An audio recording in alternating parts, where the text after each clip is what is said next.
Hello दोस्तों, आज हम डिस्कस करने वाले हैं काफी इम्पोर्टेंट टॉपिक हरियाणा के विश्वविद्यालय के बारे में। तो अगर आप हरियाणा के किसी भी कॉम्पिटिटिव एग्जाम की तैयारी कर रहे हैं तो ये टॉपिक काफी इम्पोर्टेंट होने वाला है आपके लिए। तो प्लीज वीडियो को अंत तक जरूर देखें। तो शुरू करते हैं। तो हरियाणा के प्रमुख विश्वविद्यालयों से अक्सर एग्जाम में क्वेश्चन पूछा जाता है, ठीक है। तो पार्ट 1 हम आज यहाँ पर डिस्कस करेंगे इसमें। तो सबसे पहला विश्वविद्यालय है कुरुक्षेत्र विश्वविद्यालय, ठीक है। कुरुक्षेत्र विश्वविद्यालय से आपका डायरेक्ट क्वेश्चन पूछा जाता है कि हरियाणा का सबसे पुराना विश्वविद्यालय कौन सा है, ठीक है। तो आपको टिक करना है कुरुक्षेत्र विश्वविद्यालय।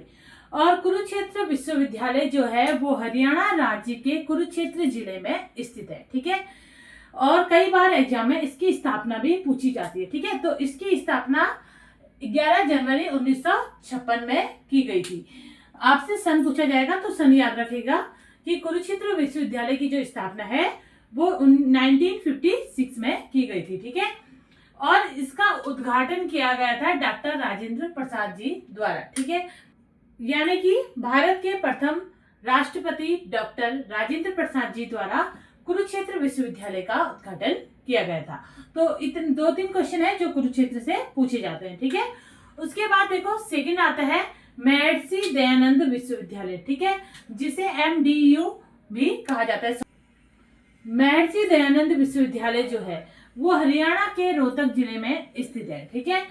और इसकी स्थापना अगर पूछी जाए तो 1976 में इसकी स्थापना की गई थी। तो इसको जाना जाता था रोहतक विश्वविद्यालय के नाम पे, ठीक है। और 19 कितने में याद रखना, 1977 में इसका नाम बदलकर महर्षि दयानंद विश्वविद्यालय कर दिया गया है। इसके बाद जो ये विश्वविद्यालय है, ठीक है, इसे मान्यता प्राप्त कब हुई तो 1983 में इसे मान्यता प्राप्त हुई, ठीक है। देखो बना कब, 1976 में बना, ठीक है। और किस नाम से जाना जाता था जब ये बना था, तो रोहतक विश्वविद्यालय के नाम से, ठीक है। उसके बाद 1977 में इसका नाम बदलकर महर्षि दयानंद विश्वविद्यालय कर दिया गया। उसके बाद फिर जब उससे मान्यता प्राप्त हुई इस कॉलेज को, वो कब हुई, 1983 में, ठीक है। तो ये भी आप याद रखिएगा, ये भी आपके एग्जाम के लिए काफी इंपॉर्टेंट हो जाता है। अब इस विश्वविद्यालय की बात करें ना, तो पहले तो इसमें 36 के आसपास विभाग थे, लेकिन अब वर्तमान में इसके विभाग 40 से अधिक विभाग इसके अंदर है, इस विश्वविद्यालय के अंदर, ठीक है। उसके बाद देखो थर्ड है चौधरी चरण सिंह कृषि विश्वविद्यालय। ये भी काफी इंपॉर्टेंट है और अक्सर एग्जाम में इससे क्वेश्चन पूछा जाता है, ठीक है, कि ये कहाँ पर स्थित है। तो ये हरियाणा के हिसार जिले में स्थित है, ठीक है। इसकी स्थापना कब की गई थी अगर आएगा तो 1970 में इसकी स्थापना की गई थी, ठीक है। और इसे सर्वोच्च सम्मान मिला था 1977 में, ये भी आपको याद रखना है, ठीक है। उसके बाद देखो फोर्थ बढ़ते हैं, ये भी मोस्ट इंपॉर्टेंट है, केंद्रीय विद्यालय KMP, ठीक है। तो केंद्रीय विद्यालय जो है वो हरियाणा के किस जिले में स्थित है अगर आएगा तो महेंद्रगढ़ जिले में स्थित है। और महेंद्रगढ़ के जाटपाली में स्थित है, ठीक है। जाटपाली का लीजिए, जाटपाली में यह स्थित है। इसकी स्थापना कब की गई थी अगर आएगा तो 2009 में इसकी स्थापना की गई थी, ठीक है।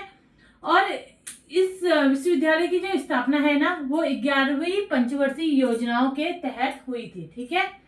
तो इस विश्वविद्यालय की जो स्थापना है वो संसद के अधिनियम 2009 के तहत की गई है, ठीक है। उसके बाद देखो फिफ्थ है चौधरी देवीलाल विश्वविद्यालय, ठीक है, जिसे CDLU के नाम से जाना जाता है। तो चौधरी देवीलाल विश्वविद्यालय जो कि हरियाणा के सिरसा जिले में स्थित है, ठीक है। जिला आप याद रखिएगा, हरियाणा का सिरसा जिला है।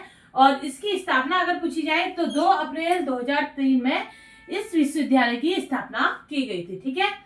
इस विश्वविद्यालय से ना अक्सर एग्जाम में एक क्वेश्चन पूछा जाता है कि ये विश्वविद्यालय जो है चौधरी देवीलाल विश्वविद्यालय, यहाँ पर 90.4 FM रेडियो की भी स्थापना इसी परिषद के अंदर की गई है, ठीक है।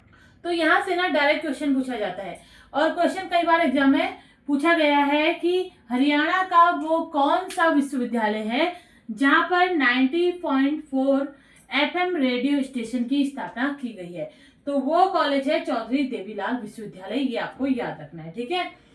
और इस स्टेशन को जो है, ठीक है, इस रेडियो स्टेशन को जो है सिरसा 90.4 FM के नाम से भी जाना जाता है, ठीक है। तो ये थे हरियाणा के विश्वविद्यालयों से संबंधित कुछ महत्वपूर्ण प्रश्न जो आज हमने इस वीडियो के माध्यम से डिस्कस किए। इसी के साथ मेरी ये वीडियो यहीं समाप्त होती है। फिर मिलते हैं एक नई वीडियो के साथ, तब तक के लिए जय हिंद दोस्तों।